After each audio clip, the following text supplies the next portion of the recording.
Hi hello నేను మీ reviews alert. Telugu సినిమాల్లో ప్రేమ కథలకు కుదవలేదు. ఎప్పటికెప్పుడు ఏదో ఒకటి వస్తూనే ఉంటుంది. ఇప్పుడు అలా వచ్చిన చిత్రమే 8 వసంతాలు.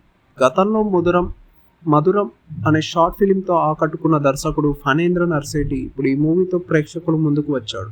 అనంతిక, సనిల్ కుమార్, రవి, హనురెడ్డి హీరోయిన్గా నటించారు. తాజాగా ఇది థియేటర్లో వచ్చింది. ఇంతకీ సినిమా ఎలా ఉంది అనేది ఇప్పుడు చూద్దాం. కథ విషయానికి వస్తే, శుద్ధి అయోధ్య ఊటీలో తల్లితో కలిసి జీవిస్తూ ఉంటుంది. ఆర్మీలో పనిచేసే తండ్రి చనిపోవడంతో ఆ బాధ నుంచి బయటకు రావడానికి రచయితగా మారుతుంది. కరాటే నేర్చుకుంటూనే వీలు దొరికినప్పుడల్లా ట్రావెలింగ్ చేస్తూ ఉంటుంది. అలాంటి ఈమె జీవితంలోకి వరుణ్ హనురెడ్డి వస్తాడు. శుద్ధి ప్రేమలో పడేస్తాడు.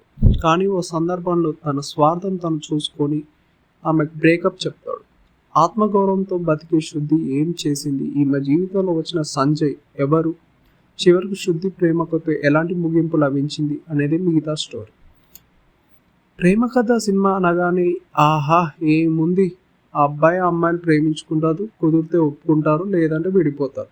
ఇందులో పెద్ద చెప్పుకోవడానికి ఏముందిలే అనుకుంటాం. కానీ ప్రేమ కథని ఎంత అందంగా, ఎంత హృదయంగా చెప్పుకోవచ్చు కొందరు దర్శకులు నిరూపించారు. అలా అందాల రాక్షసి, సీతారామం లాంటి సినిమాలు వచ్చాయి. ఇప్పుడు వాటితో సరి సమానంగా నిలిచే చిత్రం ఈ 8 వసంతాలు. సినిమా టైటిల్స్ పడుతున్న టైంలోనే మొత్తం కథని రివర్స్లో చూపించేస్తారు. అలా ఊటీలో కరాటే ఇన్స్టిట్యూట్లో ఒక కథ మొదలవుతుంది. అతన్ని ఓటిస్తే ఐపాడ్ గిఫ్ట్గా ఇస్తామని హీరో వరుణ్ ఛాలెంజ్ చేస్తాడు. అక్కడ ఉన్న వాళ్ళందరూ అతడి చేతిలో ఓడిపోతారు.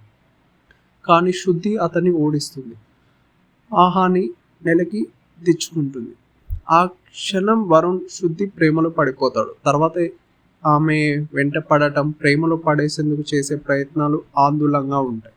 అంతా సవ్యంగానే ఉంది కథ అనుకునే టైంలో వరుణ్ తన స్వార్థం చూసుకుంటాడు. శుద్ధిని దూరం పెడతాడు. దీంతో ఆమె వచ్చి వరుణ్ ముందు నిలబడుతుంది. వీళ్ళిద్దరి మధ్య సాగే సంభాషణ విజువల్స్ వేయిస్తుంది. అలా అదిరిపోయే సీన్తో ఇంటర్వెల్ పడుతుంది.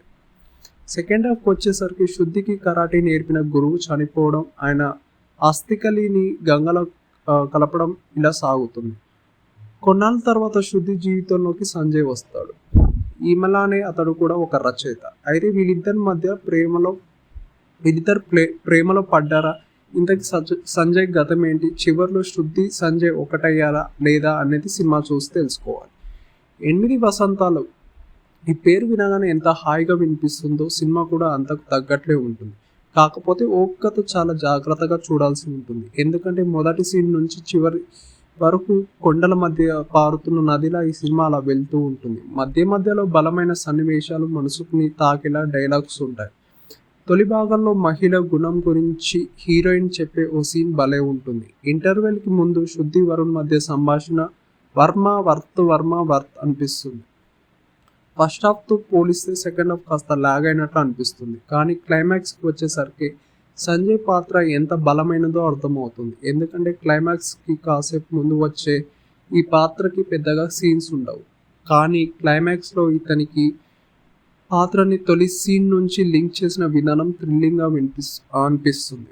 అలాగే 8 వసంతాలు అనే టైటిల్ ఎందుకు పెట్టారో కూడా చివరిలో రివీల్ చేసే విధానం బాగుంది. సినిమాలో ఎన్ని పాత్రలు ఉన్నా సరే హీరోయిన్ పాత్ర మాత్రం గుర్తుండిపోతుంది. డైలాగ్స్ అయితే ఆహా, కవితలు అంటే ఇష్టపడే వారితో పాటు సౌట ప్రేక్షకుడికి కూడా నచ్చేస్తాయి.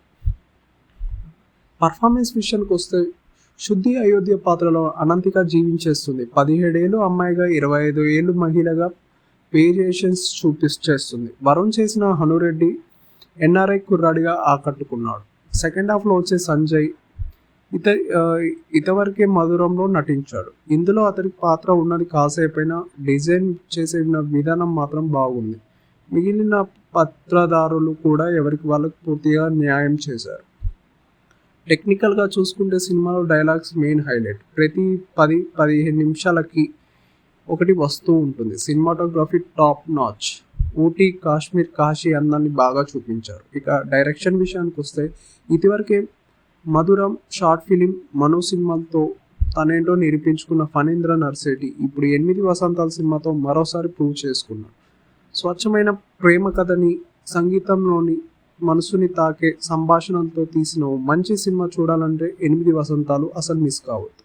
కుటుంబంతో కలిసి చూడండి. ఇది ఫ్రెండ్స్ మన వీడియో నచ్చితే లైక్ చేయండి, షేర్ చేయండి, సబ్స్క్రైబ్ చేసుకోవడం మాత్రం మర్చిపోకండి.